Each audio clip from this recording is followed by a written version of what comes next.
Mis hermanos, vamos a ir directamente a la palabra, a Romanos 8, del verso 13,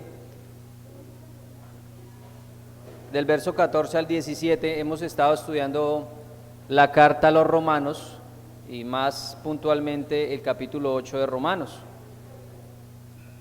Hemos estudiado acerca de las riquezas del Evangelio y de los beneficios que trae para nosotros, y podemos decir hoy en día de que no hay condenación porque Cristo nos ha liberado de la esclavitud, de que no le demos nada a la carne, le demos todo a Cristo, porque los designios de la carne son continua maldad, pero los que viven en Cristo harán morir todas estas cosas, todos estos deseos de la carne. Y quedamos con esta idea. En el sermón pasado, en el versículo 14 de Romanos 8, leíamos: porque todos los que son guiados por el Espíritu, en el 13 decía: porque si vivís conforme a la carne moriréis, mas si por el Espíritu hacéis morir las obras de la carne, entonces viviréis.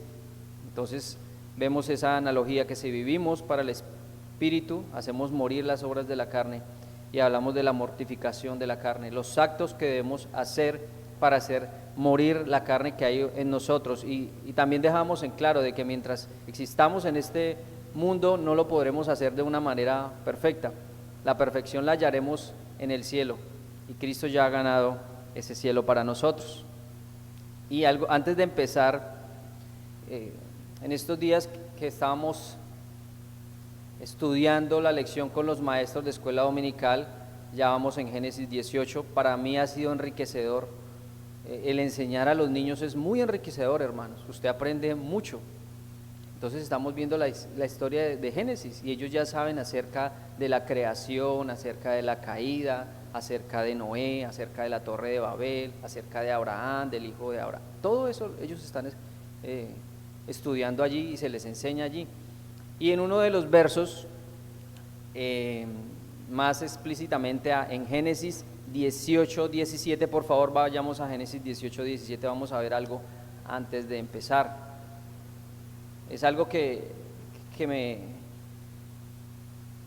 me conmueve mucho a mí. Génesis 18, 17 dice así: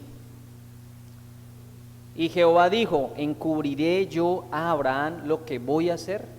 Jehová mismo. En otras traducciones dice el Señor, es decir, la persona de Cristo, Cristo mismo desciende. ¿Y cuál es el contexto aquí?, dirán ustedes. Recuerden que Abraham está en su tienda, ve a 3 hombres llegar, 2 eran ángeles y uno era el Señor, el ángel de Jehová, Jehová, Dios mismo, la persona de Cristo, el verbo preencarnado. Y se acerca allí, Abraham los hace pasar, les da un banquete, les da lo mejor, les da leche, les manda asar un becerro, les da lo mejor de él. Y hay aquí un primer encuentro donde Abraham es el anfitrión, pero ya cuando Abraham establece una comunión con el Señor, ya empieza a haber un diálogo. Abraham, o el Señor, le cuenta cuál es el juicio para Sodoma y Gomorra. Empiezan a entablar una conversación. Y a mí, ¿qué fue lo que me conmueve a mí? ¿O qué es lo que me lleva a decir esto? Mire que el Señor se digna decir, el Señor, Dios Todopoderoso, le dice a Abraham: ¿encubriré yo a Abraham lo que voy a hacer?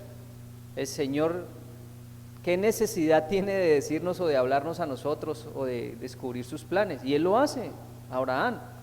¿Por qué?, me dirán ustedes. Porque Abraham era un hijo suyo, y el Señor quería que supiera cuál era su voluntad. Entonces, ya aquí al finalizar, ya se ve como una comunión, es decir, como un lazo más entrañable entre un padre y un hijo, un padre que le está contando a su hijo. 6 veces le dice a Abraham y ruega para interceder por Lot. ¿Recuerdan que dice: si hay 100 justos, enviarás juicio? Si hay 50, y empieza a bajar la cuenta. El Señor se digna escucharlo, lo escucha con paciencia, así como la paciencia de un padre que ama mucho con su hijo. Claro, nosotros no tenemos ese nivel de paciencia, pero ¿cuál es el punto? ¿qué es lo que quiero dar a entender? Es esa familiaridad de Dios con sus hijos. Vuelvo y reitero, y no me voy a cansar de reiterarlo, el Señor Dios Todopoderoso, queriendo tener una conversación, queriendo tener una relación con su pueblo, y eso es lo que vemos a través de la Biblia, Dios queriendo tener una relación. ¿Lo necesitaba el Señor? No lo necesita, Él es autoexistente, autosuficiente, Él existe por sí mismo. Eso se llama la aseidad de Dios, Él no necesita de nosotros. Nosotros sí necesitamos de Él, pero Él quiere tener una relación con usted, Él quiere tener una relación conmigo. ¿Por qué? Como dice Efesios, por el puro afecto de su voluntad. Eso es una empatía tan grande, una empatía tan hermosa, y esa empatía se ve reflejada en cómo Cristo viene al mundo a estar en medio de nosotros y a morir por nosotros. Entonces, es imposible ser hijo de Dios sin tener el Espíritu Santo. Es imposible llamar a Dios Padre si no hago su voluntad, pues los que hacen la voluntad de Dios, los tales, son hijos y tienen el derecho, por misericordia, de llamarlo Abba Padre.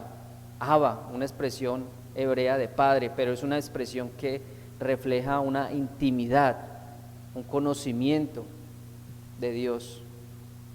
Abba Padre. Ahora sí vamos a Romanos 8, del 14 al 17.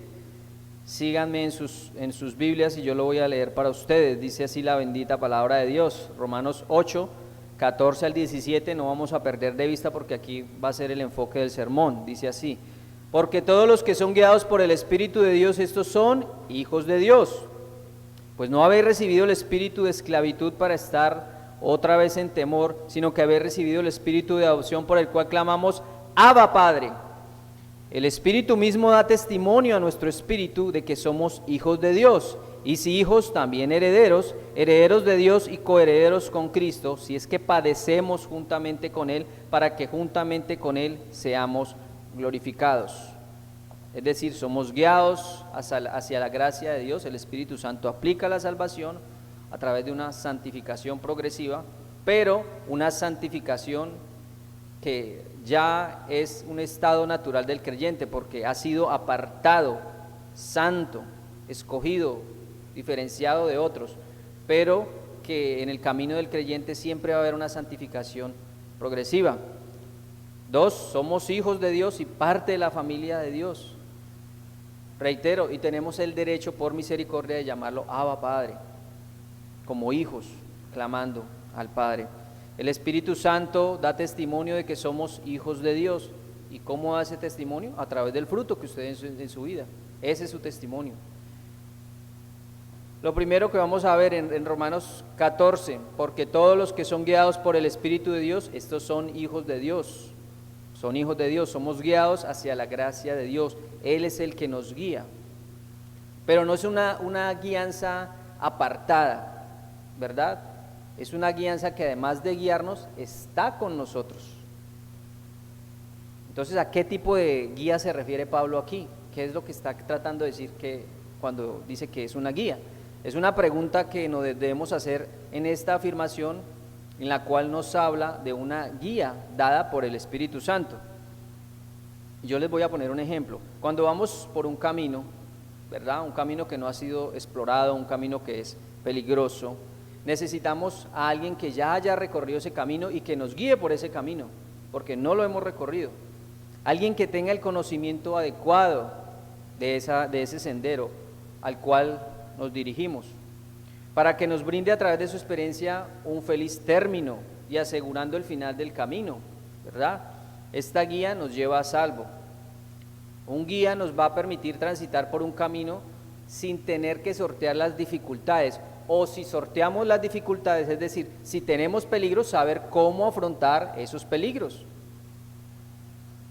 Yo creo que los que se van para Tapuruco ahora por el camino, si yo que nunca he ido por ese camino, créanme que yo no me voy a ir solo, yo necesito a alguien que me guíe, de lo contrario me voy a perder, y de pronto resulto por ejemplo en el Perú, en Brasil, en otro lado, menos al lugar al cual yo iba a ir, resulto en otro lado. Entonces, de la misma manera, el Espíritu Santo nos lleva salvo. Y el camino que nosotros estamos transitando es la vida. Y Él es el que nos está guiando. Y nos está guiando hacia una patria celestial. De lo contrario, si no hay permanencia del Espíritu Santo en usted, de pronto usted termina en otro lado. Y ustedes recuerden, solo hay dos caminos: el cielo o el infierno. Entonces, nos lleva hacia este camino. No podemos recorrerlo sin el Espíritu Santo, porque Él es el que nos lleva, nos ayuda, nos guía, y nos guiará donde Él quiera llevarnos. Vamos a Hechos 16:16, por favor. En sus recorridos de Pablo hacia sus diferentes misiones, era guiado por el Espíritu Santo. Y repito otra vez, de nuevo, no era una guianza apartada como alguien que va lejos de nosotros y vamos siguiendo su rastro. No, además de que nos guía, Él está con nosotros. Porque ¿de qué sirve si alguien lo está guiando a usted y está lejos de usted? Y le está guiando el camino, pero está lejos de usted. De pronto a usted le va a suceder algo, a pesar de que lo estén guiando, porque usted va a estar lejos de esa persona. De pronto se cae en un hueco, de pronto se va por un barranco.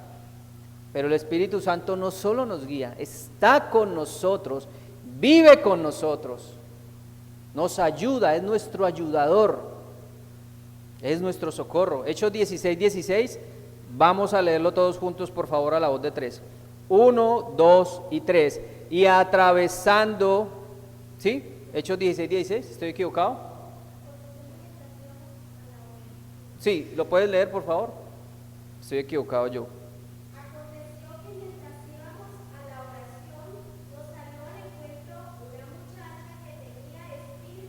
No, entonces estoy mal, pero el versículo dice, y atravesando, me equivoqué en la cita, dice, y atravesando Frigia y la provincia de Galacia, les fue prohibido por el Espíritu Santo hablar la palabra en Asia, ¿verdad? Y más adelante dice que otra vez se les prohibió ir hacia un pueblo. ¿Cuál es el punto? ¿A qué es lo que quiero llegar? El Espíritu Santo guiaba a Pablo y le decía a qué ciudades ir y a cuáles no ir. ¿Por qué? Por soberanía de Dios. Recuerden que el Señor también decía que hablaba por parábolas para que algunos no entendieran. Y dice, a ustedes les estoy explicando las parábolas porque quiero que las entiendan. El mensaje va a ser dado a todo el mundo, pero no todo el mundo va a creer. Entonces, así como guió a Pablo, no se le permitió entrar a ciertas ciudades, de igual forma nos guía hoy en día. 16:6, vea, 16:6. ¿Y yo qué dije? Sí, 16:6, sí señor, gracias. Entonces, así como guió a Pablo, no se le permitió entrar a muchas ciudades, y a nosotros de la misma manera, ¿verdad? A veces se nos cierran puertas y se nos abren puertas. ¿Por qué? Miren, muchas veces nosotros no comprendemos la voluntad de Dios porque simplemente no conocemos la voluntad de Dios. Y la voluntad de Dios está explícita en la palabra de Dios. Esa es la voluntad revelada de Dios. Esos son los preceptos de Dios para mi vida. Y allí está revelada la voluntad de Dios. Hay cosas que para el hombre le son ocultas. En Deuteronomio 29:29 nos dice que hay una voluntad revelada y una voluntad escondida. La voluntad escondida le pertenece a Dios, pero la voluntad revelada dice que nos pertenece a nosotros. Y muchas veces nosotros no entendemos ciertas cosas, el Señor cómo actúa, porque es voluntad de Él. Pero el Señor también, así como le dijo a Abraham, te debe encubrir mi voluntad, y se la revela, también nos la revela a nosotros por medio de su palabra, no por medio de sueños ni por medio de visiones. Eso ya pasó, porque en el Antiguo Testamento y en el Nuevo Testamento todavía no estaba completa o escrita toda la palabra, pero la palabra necesitaba ser revelada por medio de visiones, teofanías, profetas, y se le revelaba la palabra. Pero entonces la manera en que hoy nos guía el Señor es a través de la oración y a través de la palabra escrita. El Espíritu Santo nos da iluminación. Vamos a Colosenses 1:9, por favor. Colosenses 1:9. Entonces, es crucial y saber y conocer la voluntad de Dios. Lámpara es a mis pies tu palabra y lumbrera a mi camino, dice el Señor. La iluminación, Colosenses 1:9, por favor. Y el anciano Pablo nos lo puede leer, Colosenses 1:9.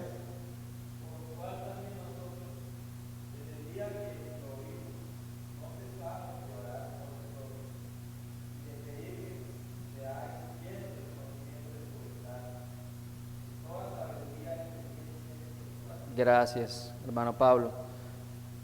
Mire que la intercesión, las oraciones que escribe Pablo, mire cómo él dice que ora e intercede.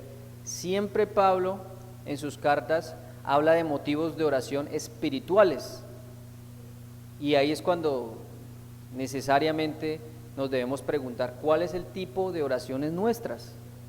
Son muy materialistas, son muy materiales. Nosotros, podría decirse, oramos mucho por los deseos de la carne y no por los deseos del espíritu. Desgastamos nuestras oraciones o nos quedamos en el pan. Y bueno, ¿y dónde está? Venga a nosotros tu reino. ¿A dónde está? Hágase tu voluntad. ¿Dónde queda eso? Y Pablo en sus cartas enfatizaba mucho en esto. Dice que seáis llenos ¿de qué? Del conocimiento. ¿De cuál conocimiento? De la voluntad de Dios. Ahora, ¿yo para qué quiero tener el conocimiento de la voluntad de Dios? Para saber qué debo hacer. Si yo ingreso a trabajar a cualquier lugar, yo necesito saber cuáles son las normas de ese lugar para poder cumplir las normas. Si yo voy a manejar un automóvil en la ciudad, yo necesito conocer las reglas de tránsito. ¿Por qué? Porque si no, de lo contrario, las voy a violar y las voy a romper. Porque no conozco las normas. Necesito conocer las normas para poder conducir bien y no cometer infracciones. De la misma manera, necesito conocer la ley de Dios para no transgredirla. Ahora, yo sé que voy a transgredirla porque soy pecador, pero por amor de Dios, por todo lo que Él me ha entregado, yo voy a tratar de cumplirla para agradarle a Él. No para ganar algo, porque Él ya lo ha ganado todo. Él ya ganó la salvación. Él fue el que se hizo carne, Él fue el que vivió entre nosotros, habitó entre nosotros, murió por nosotros en la cruz. Nosotros no, Él sí. Hubo un reemplazo allí.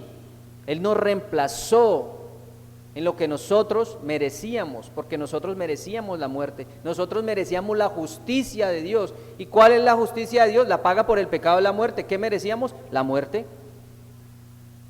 Y como decía Romanos, ¿verdad? Como leíamos anteriormente en unos 2 sermones pasados, la ley exigía un pago y ese pago lo hizo Cristo. ¿Por qué? Porque yo no tenía cómo pagarlo. Es como si usted hoy en día le dijeran, debe 4.000 millones de pesos, ¿usted tiene con qué pagar eso? No. ¿Usted tiene cómo pagarle a un Dios 3 veces santo? ¿Usted tiene cómo pagarle a un Dios que lo hizo todo, inclusive a usted? ¿Tiene cómo pagarle? No. Se necesitaba a Dios mismo para pagar. Entonces, que seamos llenos del conocimiento de su voluntad en toda sabiduría e inteligencia espiritual. El principio de la sabiduría es el temor a Jehová, un temor reverente.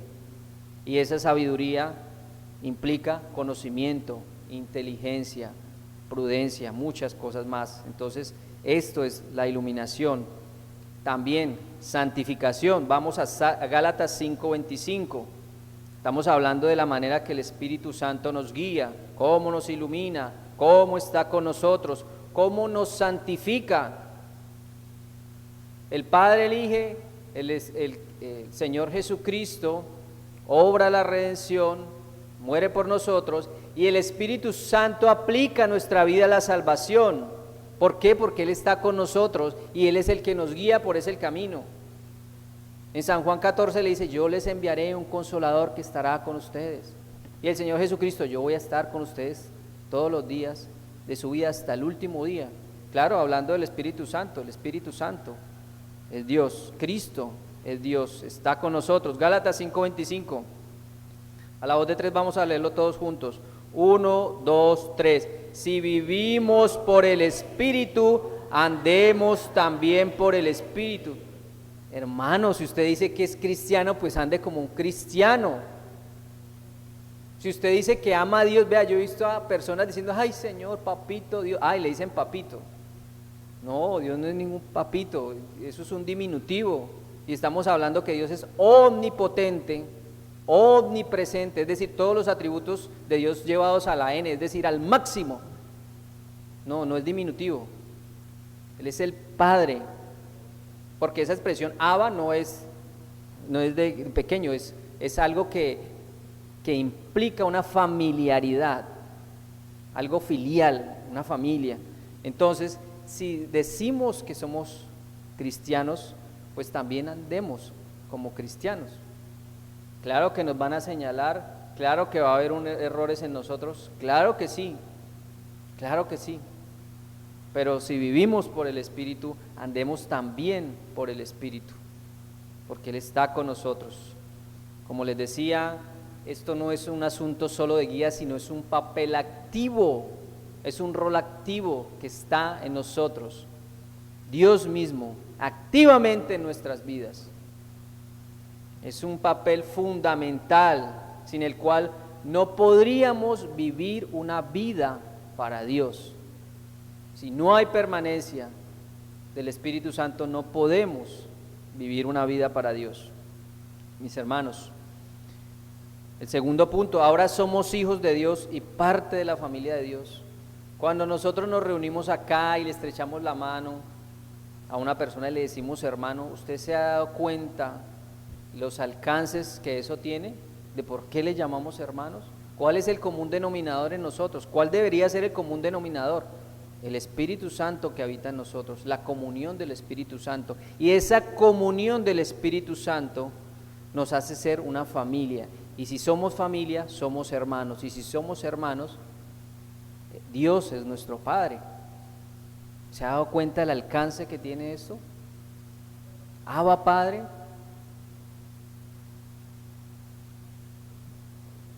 El 15 de Romanos 15, por favor, sigamos en Romanos. Romanos 15, dice así, no perdamos de vista Romanos, ahí vamos a estar. Dice así la bendita palabra de Dios, dice, bueno, ahora sabemos que Él nos guía, que Él nos ilumina, que Él nos santifica, que es un papel activo y fundamental en nuestras vidas, porque hemos sido vivificados, estamos... Romanos 8:15 es un papel activo en nuestra vida, si no seríamos muertos espiritualmente, y un muerto espiritual no puede tener una relación con Dios. Hay muchas personas que están muertas espiritualmente y le dicen, le piden cosas a Dios, y Padre mío, hago tu voluntad, te quiero, pero pues realmente una persona puede ir por el mal camino, no sé, digamos una persona que es narcotraficante y supuestamente cree en Dios y le dice, Señor, yo voy a hacer esto, Señor, yo voy a hacer lo otro, pero lejos de hacer su voluntad, está muerto espiritualmente, no hay una relación con Dios. Si usted no tiene una relación con Dios como la que tuvo Abraham, no le podrá llamar Abba Padre, no podrá interceder, porque Abraham intercedió por Lot. ¿Por qué? Porque era un hijo suyo y el Señor lo escuchó, 6 veces le contestó. ¿Por qué? Porque era un hijo, Él escucha. El 15 dice, pues no habéis recibido el espíritu de esclavitud para estar otra vez en temor, sino que habéis recibido el espíritu de adopción, por el cual clamamos, Abba Padre. Yo siempre les he hablado de motivaciones en la vida, pero motivaciones espirituales, no motivaciones pecuniarias, ni de valor, de dinero, ni de añadiduras, sino motivaciones espirituales, que usted le pueda llamar Abba Padre a Dios, que usted diga, Él es mi Padre.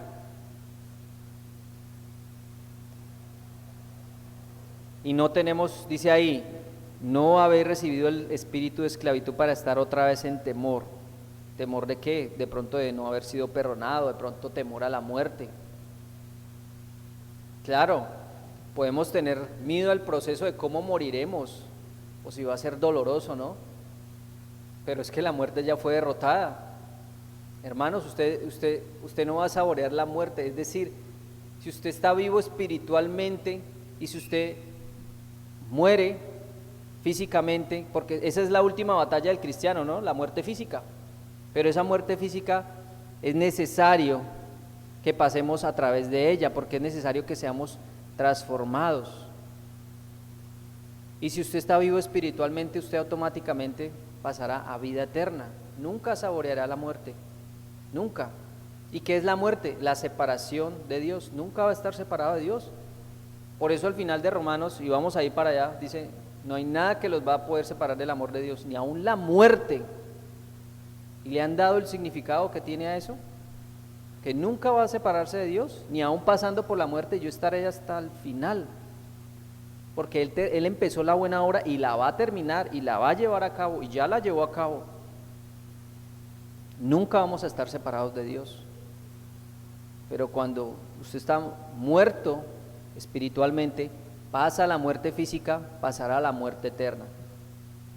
Una separación de Dios, una separación de la gracia de Dios, pero va a estar siendo castigado toda la eternidad por Dios.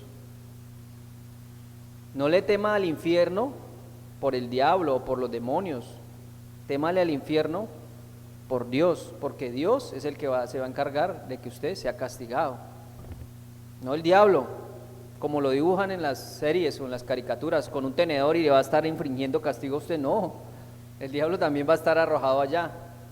Dios, por eso dice separación, porque va a estar separado de la gracia de Dios. Aquí, aunque el pecador esté muerto espiritualmente, todavía está la gracia común de Dios. El Señor dice, hago llover sobre justos como sobre injustos. Una persona incrédula aún puede tener salud, puede tener dinero, la gracia común de Dios, pero allí va a haber una total separación. Entonces, ese clamor delante de Dios solo lo podemos hacer los que son hijos de Dios, porque dice, clamamos Abba Padre. Esa expresión fraternal, esa expresión filial, solo puede ser pronunciada por un alma que ha sido redimida y la cual encuentra en su Padre gozo, salvación. Pero también podemos ir a nuestro Padre cuando estemos llenos de sufrimiento y frustración. Eso es dependencia, y eso es el Evangelio, dependencia, confianza. Cuando vamos a Dios con nuestras oraciones y nuestro clamor, ¿qué es lo que estamos haciendo? Así como Abraham intercedió por Lot, ¿cierto? ¿Qué es lo que estamos haciendo? Caemos rendidos a los pies de un Padre cariñoso, amoroso, pero también justo, diciendo, Padre, esto no lo puedo hacer, hazlo tú, que yo no puedo. De la misma manera que un niño va hacia su padre porque está frustrado por algo que no pudo lograr, nosotros también vamos como niños delante de Dios, porque nosotros no podemos hacer las cosas y tenemos que hacer las cosas al modo de Dios. Un niño que quiere hacer las cosas a su modo. No, venga, yo hago. Usted le está enseñando a un niño cómo destapar esto y el niño dice, venga, yo lo hago como yo quiero. Venga. Un niño es así. Y nosotros muchas veces somos así, queremos hacer las cosas a nuestro modo, a nuestra forma de pensar. Pero la oración no es así, la oración es, hágase de tu voluntad. La oración en el huerto de Getsemaní, de Jesucristo. Entonces, el hijo va a su papá a que le brinde una ayuda, a que le ayude a resolver sus problemas, porque un niño pequeño no puede sin su padre. De la misma manera nosotros vamos delante del Padre a que Él nos ayude, porque nosotros no podemos. Pero solo el hecho del título hijos, ese solo hecho de que nos seamos llamados hijos, adoptados pero hijos, con los mismos privilegios, es un privilegio, es gozo, pero también implica responsabilidad. Y si hay responsabilidad, también hay consecuencias. El Señor es un Dios de pactos, ¿verdad? El Señor hace un pacto y quiere de nosotros, claro, obediencia, pero con esa obediencia también hay unas responsabilidades. Y hay unas bienaventuranzas, pero también hay unas consecuencias. De la misma manera, hay consecuencias si yo obro en desobediencia. Si actuamos bien o actuamos mal.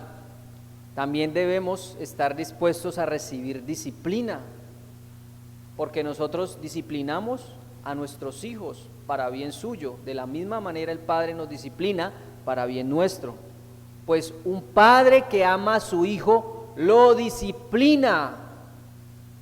Pero si usted no disciplina, no lo corrige, no lo endereza, usted simplemente no lo ama. Muchas veces pensamos que estamos haciendo un bien a nuestros hijos, pero si no tenemos el conocimiento adecuado, le estamos haciendo un mal. Vamos a Proverbios 3:11, por favor. ¿Qué dice Proverbios 3:11?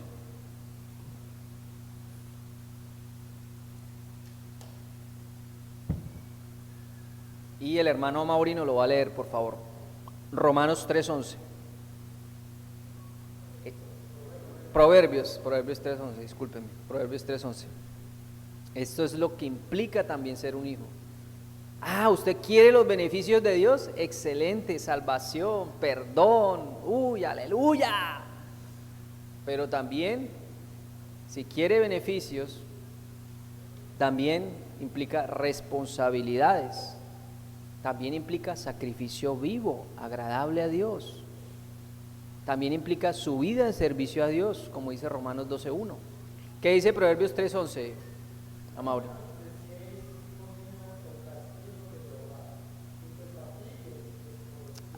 Hijo mío, ni te fatigues de su corrección. No es solo beneficios. Claro, si usted entiende bien la voluntad de Dios, usted sabe que es su beneficio. Un niño pequeño muchas veces no entiende por qué el padre lo corrige, pero usted sí sabe cuál es el fin de esa corrección.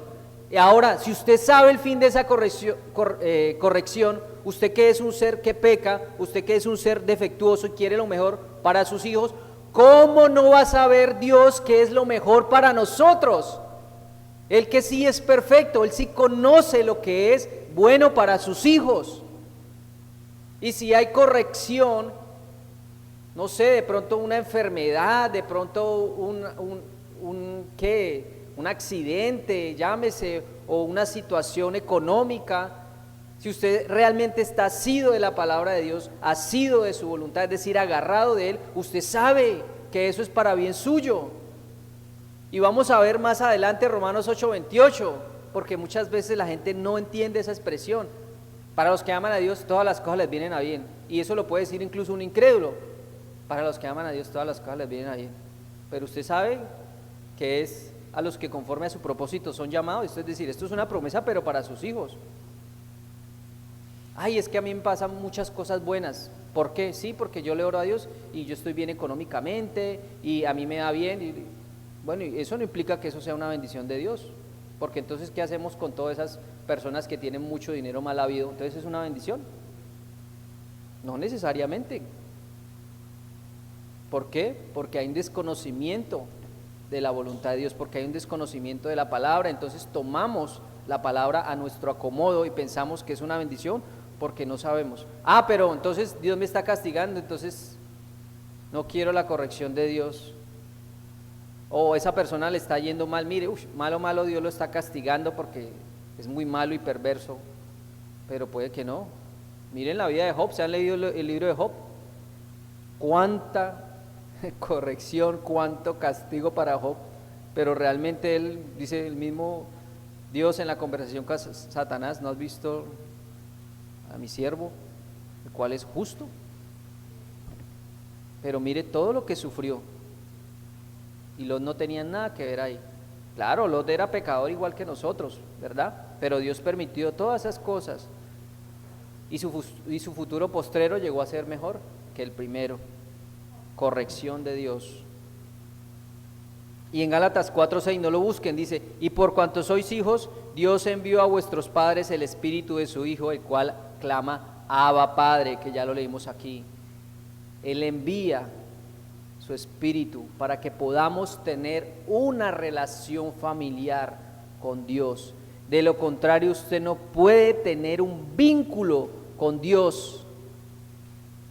No puede hacerlo. Somos hijos de Dios. Esto es una gran verdad. Esto es un gran motivo para vivir una vida para Dios. Esto es un gran hálito de vida, un gran aliento de vida que debe impulsarlas. Abba Padre, qué expresión tan hermosa poder decir a Dios que es nuestro Padre, pero no de una manera como un título, sino de una manera verdadera y como convicción de que lo que estoy diciendo es verdad, es así, porque Él lo ha predeterminado así, porque Él lo ha querido hacer de esa manera, por el puro afecto de su voluntad. Yo tendré, en Romanos 9 dice, yo tendré misericordia de quien yo quiera tener misericordia.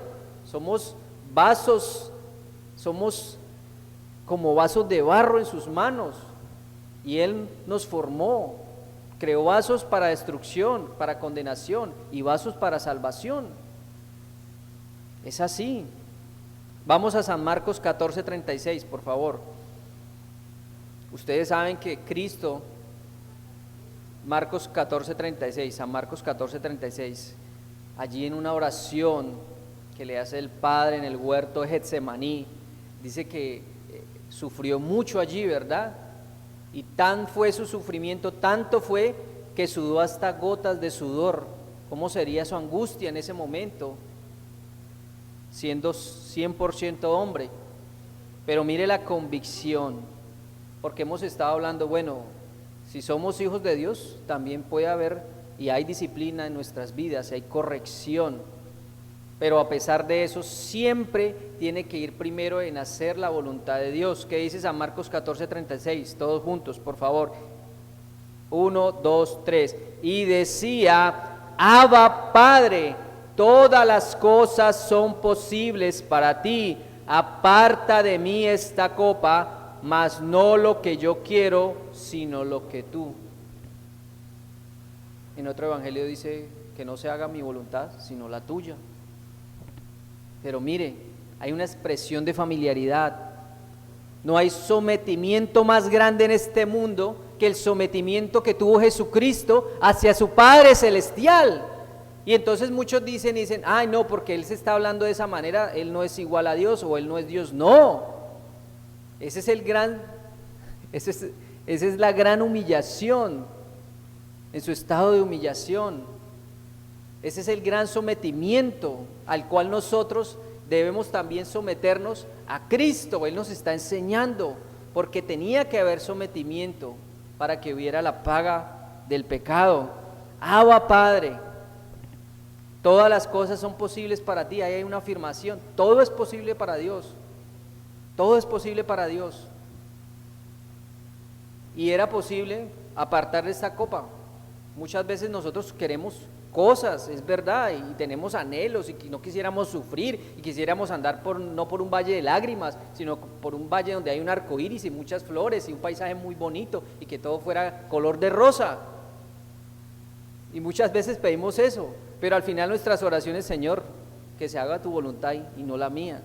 Pero ese hacer su voluntad, que no sea simplemente una frase de cajón, sino que sea algo real. Si Dios quiere, y entonces si Dios no quiso, ¿me enojo? Pero usted está diciendo, si Dios quiere, si Dios lo permite, que se haga tu voluntad. Y entonces cuando no se hace mi voluntad y me enojo con Dios, ¿qué hacemos ahí? Entonces no era de convicción, era simplemente una frase de cajón. El mismo Cristo utiliza esta expresión paternal, acudiendo a su Padre eterno en estado de dependencia. Si Cristo mismo vivió su vida en dependencia, ¿por qué nosotros no vivimos nuestra vida en dependencia? ¿Qué somos más que Él? Ese es el ejemplo supremo, en estado de dependencia, pero sobresaliendo, que haría lo que el Padre quisiera que hiciese. Eso debe sobresalir en nosotros, la voluntad de Dios y no mi voluntad. No lo que yo quiero, no acomodar mi realidad. No, me voy a acomodar a la realidad de la palabra, a la realidad de Dios. Y surge una pregunta: ¿tenemos la misma convicción de hacer la voluntad de Dios aún cuando esa voluntad aparentemente sea en contra de mi vida? ¿Tenemos esa convicción de hacer la voluntad de Dios? Porque si el Espíritu Santo mora en nosotros, si somos hijos de Dios, si clamamos Abba Padre, debemos también saber de que puede haber corrección, no solo beneficios, pero si usted sabe de verdad, el beneficio está dado, el cielo ya está dado, eso es un gran beneficio. ¿Qué más beneficios quiere? Lo demás son añadiduras, como cuando Salomón le dice a Dios: mira, quiero sabiduría para gobernar este pueblo tan grande. El Señor le da sabiduría y dice: por cuanto no me has pedido dinero ni riquezas, también te voy a dar dinero y riquezas, es decir, añadiduras. Pero lo principal era la sabiduría, lo principal es la salvación. Hermanos, en esto radica la obediencia a la palabra, la obediencia a Dios. En cómo me acerco a la Biblia, a unas sabiendas de que algo de pronto no me conviene o no estoy de acuerdo. ¿Cómo se acerca usted a la Biblia?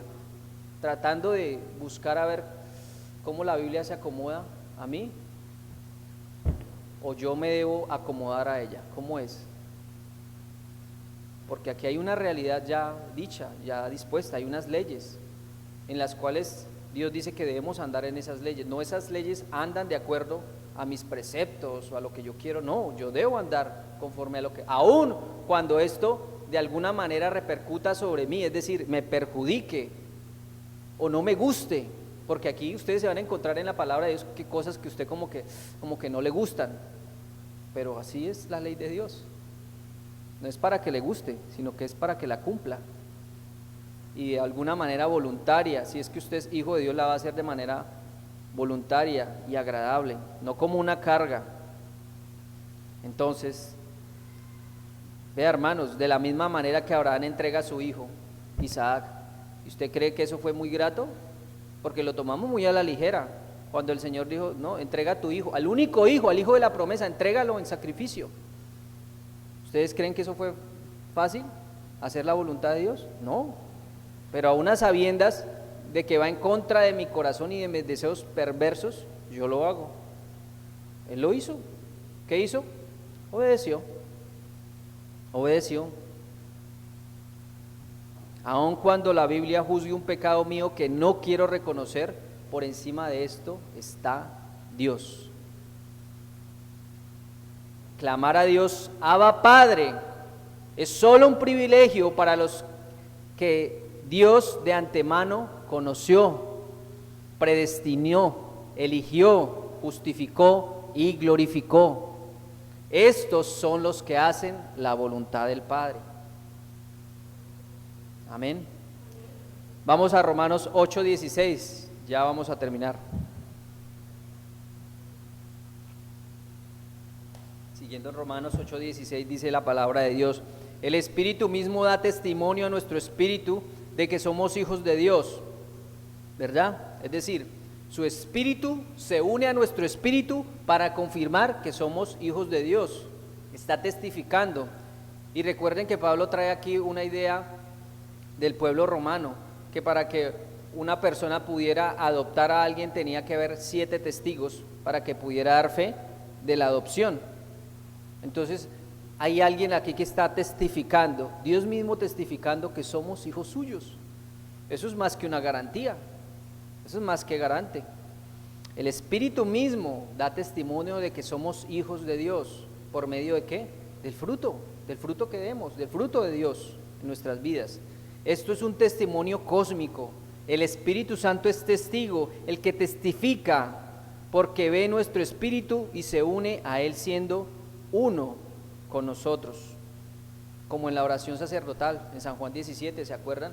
Padre, yo quiero que ellos sean uno, así como tú y yo somos uno, y que siendo todos uno, los demás crean que tú me has enviado.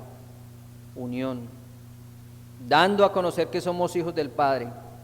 Y esta garantía es más que suficiente para ir al cielo, es garantizado, porque dice la palabra de Dios que el Espíritu Santo es las arras, es la garantía. ¿Qué es las arras? Es el dinero que usted da cuando va a cerrar un negocio. Si usted va a comprar, no sé, un lote y el lote vale 10 millones de pesos y usted le dice, mire, le voy a dar 9 millones de pesos y ese lote ya es mío. Claro, después le voy a dar el resto. Y ustedes pueden decir, no, es que, ¿qué pasa con el Espíritu Santo? El Espíritu Santo ya, Dios ya obró la redención, pero ¿qué es lo que falta?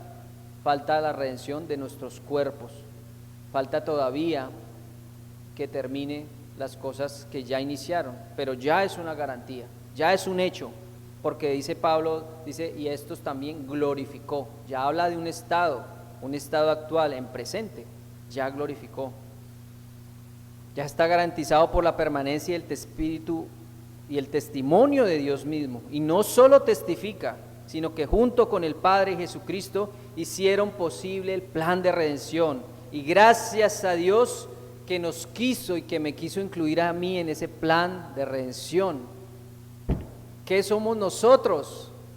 Como le dijo Abraham cuando estaba hablando con el Señor, yo soy como polvo y ceniza, pero aún déjame preguntarte esto, somos como polvo y ceniza, no somos nada, pero al Señor le plació que fuéramos parte de la voluntad de Él. Hermanos, y en ese plan maravilloso, nosotros ahí encajamos en el sentido de que tenemos que predicar el Evangelio. Esa fue la manera que el Señor eligió. Díganme ustedes, ¿el Señor no hubiera escogido otra forma? ¿Lo hubiera podido hacer? Claro que sí, pero Él escogió la expansión del Evangelio por medio de nosotros. Por eso es tan importante el Evangelio, porque es parte de la voluntad de Dios, saber que las personas conozcan que Cristo vino y murió por sus pecados y que fue crucificado, fue sepultado y al tercer día resucitó y a los 40 días ascendió. ¿Y por qué? ¿Por qué tuvo que morir el Hijo de Dios? Por los pecados de sus hijos, para vencer la muerte, para deshacer las obras de Satanás, para glorificar al Padre. Y Él me reemplaza a mí, soy justificado, hay un intercambio. Él me reemplaza a mí. El Espíritu Santo confirma y valida mi salvación. No es tan solo una voz de mi conciencia. No solo es eso. Hay un cuento que se llama Pinocho, no sé si ustedes lo han escuchado. Y había un grillo, se llamaba Pepe Grillo, y esa era la voz de la conciencia de Pinocho, que le debía hacer lo que estaba bien y lo que estaba mal.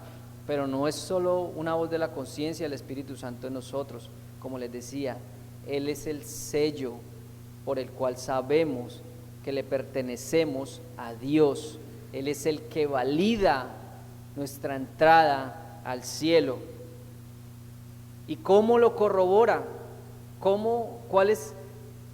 ¿Qué se puede ver reflejado en la vida de un cristiano? Como dice Gálatas 5:22, amor, gozo, paz, paciencia, bondad, benignidad, fe, templanza, mansedumbre. Esa es la manera como está el testimonio, es la manera como otros lo diferencian a usted, es la manera como usted da testimonio al mundo de lo que Cristo ha hecho en su vida. Esa es la consecuencia que el Evangelio ha hecho estragos en su vida, de que ya no hago lo que yo quiero, sino lo que Cristo quiere, de que ya no hago mi voluntad, sino la voluntad del Padre. Tiene que haber un reflejo, como dice Santiago, muéstrame tu fe y yo te mostraré mis obras, pero esas obras son las obras del Evangelio, del Espíritu Santo en mí, el fruto del Espíritu Santo actuando en mi vida. Entonces, de la misma manera,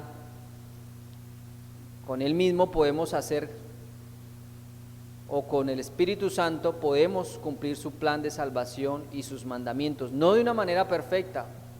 Como siempre reitero, yo no cumplo los mandamientos para poder ganar algo, para poder quedar bien delante de Dios, no, yo trato de cumplir su palabra porque Él ya me dio la salvación. Esa es la mecánica, es como se debe ver, solo por gratitud, solo por obediencia hacia Dios. Yo siempre pongo el ejemplo del padre y el hijo. Ustedes desde que tuvieron sus hijos en sus manos y se los entregaron, ¿ustedes ya amaban a sus hijos? ¿O no? ¿O hubo alguien que le entregaron a sus hijos y no lo amaba? Y dígame una cosa, ese niño pequeño, recién nacido, ¿había hecho algo para que ustedes lo amaran? Nada, solo existir. El Señor también nos ama, y por el puro afecto de su amor, de su voluntad. Y dígame una cosa, ¿hay algo que ese hijo haga para que usted lo deje de amar? No, usted lo va a seguir amando. Lo va a seguir amando. El Señor también nos va a seguir amando. Claro, estos son los que de acuerdo a su propósito son llamados, los que son hijos suyos. Y si usted es un hijo real de Dios, bueno, real no, si es un hijo de Dios, usted va a tratar de agradar a su Padre. Así de sencillo. No tratándose de ganar el amor de su Padre, no, porque Él ya le ha dado su amor. Entonces, Él nos da el poder, y dice Hechos 1:8, no lo busquen, pero recibiréis poder cuando haya venido sobre vosotros el Espíritu Santo, y me seréis testigos en Jerusalén, en toda Judea, en Samaria y hasta lo último del mundo, por el poder del Espíritu Santo. Y así como el Espíritu Santo da testimonio de Cristo y nos enseña todas las cosas que debemos hacer, también nosotros debemos dar testimonio a otros del Evangelio, lo que Cristo ha hecho en nuestra vida. Porque cuando nosotros testificamos el Evangelio a otros, tiene que haber una convicción en nosotros, y tiene también que ya haber un cambio en nosotros para que las personas también vean un cambio en su vida. Pero si no hay un testimonio en su vida, usted no va a convencer a nadie. Claro, el Espíritu Santo es el que convence y lleva toda verdad, sí, pero si no hay una convicción en usted, eso es como si una persona que trabaja, no sé, digamos, en un gimnasio, y usted quiere meterse a ese gimnasio, ¿no? Pues para tener mejor masa corporal o para tener un mejor estado físico. ¿Y qué pasa donde ese director de gimnasio sea una persona gorda, obesa? ¿Le va a generar a usted alguna confianza? No, porque usted generalmente espera una persona que iría a un gimnasio, de pronto una persona musculosa o una persona delgada o una persona atlética, para que le infunda a usted esa confianza. De la misma manera, si usted va a predicar el Evangelio a otro y no ha habido un cambio en usted, no hay unas obras o un fruto que corrobore eso en usted, ¿cómo le va a hablar a otro? Tiene primero que haber un cambio en usted. El Espíritu Santo, el poder del Espíritu Santo. Y el 17, ya para terminar, Romanos 8:17. Dice, y si hijos, mire esta conclusión, y si hijos, es decir, si habita el Espíritu Santo, si realmente tenemos el poder para decir, Abba Padre, dice, y si hijos, también herederos, herederos de Dios y coherederos con Cristo, si es que padecemos. Estábamos hablando de los beneficios, pero mire aquí, también hay una responsabilidad y hay una consecuencia de creer. Con Cristo, si es que padecemos juntamente con Él, entonces está hablando de padecimientos, para que juntamente con Él seamos glorificados. Pero mire el fin, padecimientos, humillación, sometimiento, pero también glorificación. La vida de Cristo fue un sometimiento, una humillación, pero fue exaltado y glorificado. Y como dice Filipenses 2, como lo estaba leyendo a Mauri, también hay una humillación del creyente, pero para luego ir a la glorificación. Tenemos herencia con Cristo, eso es más que ningún otro beneficio. Herederos de una gran herencia que no podemos cuantificar, es decir, no la podemos contar, ni darle el crédito o valor que se merece, y esto a causa de nuestro ser caído.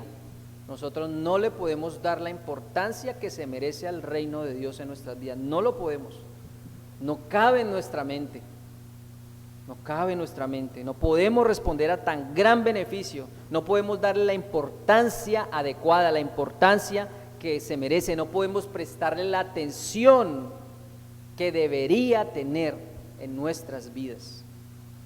pero no es razón o excusa para desobedecer o para restarle importancia. No, yo no me puedo creer, bueno, si soy de naturaleza caída, entonces, bueno, no pasa nada, no le puedo dar la importancia que se merece. No, no es así. En 2 de Timoteo 2:12 dice la bendita palabra de Dios: si sufrimos, también reinaremos con Él. Si le negaremos, Él también nos negará. El beneficio trae responsabilidad. Hay una película de unos cómics y hay un hombre que dice: un gran poder trae consigo una gran responsabilidad, y eso es verdad. Si el poder del Espíritu Santo mora en usted, también hay una responsabilidad. Y no solo eso, también traerá sobre nuestras cabezas momentos de dolor, también lo habrá. Eso hace parte del padecimiento con Cristo. No porque con ese padecimiento pueda pagarle en algo a Dios, no, es una consecuencia de andar en los caminos de Dios. También dolor. Si alguien le dice a usted: no, venga al Evangelio, venga a Cristo porque sus problemas se van a acabar, sus enfermedades se van a acabar, es mentira. Ya no va a haber sufrimiento si usted es cristiano, es mentira. Va a tener dinero, es mentira.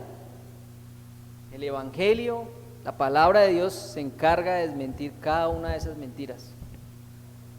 Y si no, que lo digan mis hermanos de aquí: ¿cuántos se han enfermado hasta 4 veces con paludismo? ¿Cuántas veces nosotros no hemos sufrido quebranto, lloro, pérdidas, enfermedades, aborrecimiento de otros?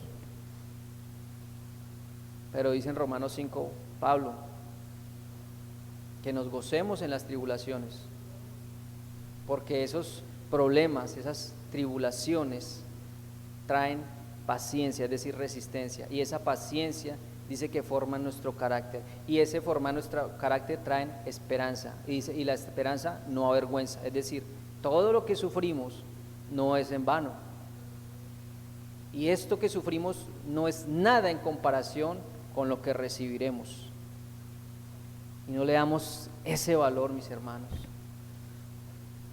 Pero todo esto para ser copartícipes de la humillación de Cristo, para luego ser copartícipes de su exaltación.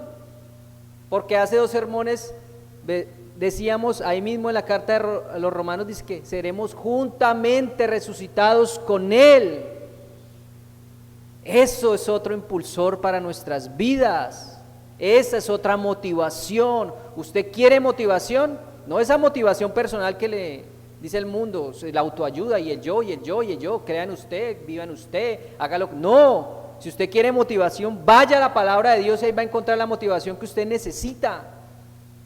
En la enfermedad, cuando esté triste, cuando usted esté con problemas y dificultades, vaya a Dios, corra a Dios, vaya a Él, pero no olvide, no, porque lo que hacemos generalmente es alejarnos de Dios, irnos de Dios, irnos a la isla más lejos que encontremos, fuera de la presencia de Dios. Pero aquí está el aliento, aquí está la esperanza, aquí está la motivación, acá está el impulso, acá está el motor, acá está la dinamita que necesita su vida y la mía. No busque en otro lado, porque seremos exaltados juntamente con Él. Mis hermanos, dice Colosenses 1:12, con gozo, dando gracias al Padre que nos hizo aptos para participar de la herencia de los santos en luz. Somos aptos. Una persona no apta es una persona que no es merecedora del cielo, no porque se lo merezca, sino porque Dios ya lo ha dado. Una persona apta es una persona que tiene al Espíritu Santo en su ser, y Tito 3:7 dice, para que seamos justificados por su gracia, viniésemos a ser herederos conforme a la esperanza de la vida eterna. Esa es nuestra esperanza, la vida eterna. Y en Hebreos 1:2 dice, en estos postreros días nos ha hablado por el Hijo, a quien constituyó heredero de todo y por quien asimismo hizo el universo. Y nosotros somos parte de ese universo y nosotros le pertenecemos. Somos aptos para participar del reino de los cielos, de su gloria. Tenemos esta gran esperanza. Somos herederos de todo junto con Cristo. Aunque seamos adoptados en Cristo Jesús, tenemos los mismos derechos que un hijo biológico. Tenemos los mismos derechos que un hijo nacido naturalmente, pues así le ha placido a Dios. No son hijos los que son de sangre, los que vienen de sangre y carne de Abraham, no. Son hijos los que hacen la voluntad del Padre y pueden llamarle Padre porque hacen su voluntad. Y aunque sabemos que habrá momentos difíciles, que eso no nuble nuestra vista, mis hermanos, que eso no quite nuestra mirada de Cristo Jesús, el autor y consumador de la fe. Y para terminar, dice 2 Corintios 4:17, porque esta leve tribulación momentánea produce en nosotros un cada vez más y excelente y eterno peso de gloria. No sienta el peso de sus problemas, sienta el peso de la gloria que Dios ha depositado en usted, el peso de la gloria, eso tan grande. Mis hermanos, sintamos el peso de la gloria, sintamos el peso de ser cristianos, sintamos el peso de ser hijos de Dios. Amén. Vamos a orar.